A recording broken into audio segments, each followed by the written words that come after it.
Agar Telegram Messenger'da akkauntingiz o'g'irlangan bo'lsa, nima qilishimiz kerak? Hozirgi vaqtda kiberfiribgarlar foydalanuvchilardan SMS kod so'rab, qo'ng'iroq qilish kabi eski usullardan voz kechib, Telegram akkauntini sezdirmasdan o'g'irlashning gibrid mexanizmlariga o'tishgan. Ularning ichida eng xavflisi bu sun'iy intellekt va voice deepfake texnologiyalaridan foydalanilgan firibgarliklardir. Firibgarlar sun'iy intellekt vositalaridan foydalanib, o'ta ishonchli va bexato matnlar, shuningdek, tanishlaringizning ovozini o'xshata oluvchi ovozli xabarlar yaratmoqda. Bundan tashqari, arzon kredit yoki moliyaviy yordam kabi Telegram botlari soxta takliflar yo'llaydi va foydalanuvchilar afsuski bunga o'z ma'lumotlarini kiritib, shaxsiy ma'lumotlarning sizdirilishiga sabab bo'lmoqda. Bordi-yu Telegram akkauntingizga begona shaxsning noqonuniy kirishi holati kuzatilsa, darhol Telegramning qo'llab-quvvatlash manziliga ingliz tilida rasmiy xat yo'llang.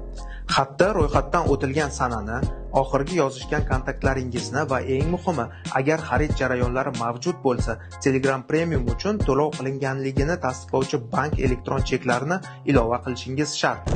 Ushbu cheklar profilning haqiqiy egasi ekanligingizni isbotlovchi asosiy yuridik dalil vazifasini o'tashi mumkin. Umuman olganda, akkauntimizni qanday himoya qilishimiz kerak, keling bosqichma-bosqich aytib o'taman. Eng avvalo, 2 bosqichli autentikatsiyani murakkablashtirish zarur. Faol sessiyalarni doimiy nazorat qiling. Maxfiy ma'lumotlardan foydalanishda aynan maxfiy chatdan foydalaning. Ushbu chatlardagi ma'lumotlar to'g'ridan-to'g'ri shifrlanadi va Telegram serverlarida saqlanmaydi.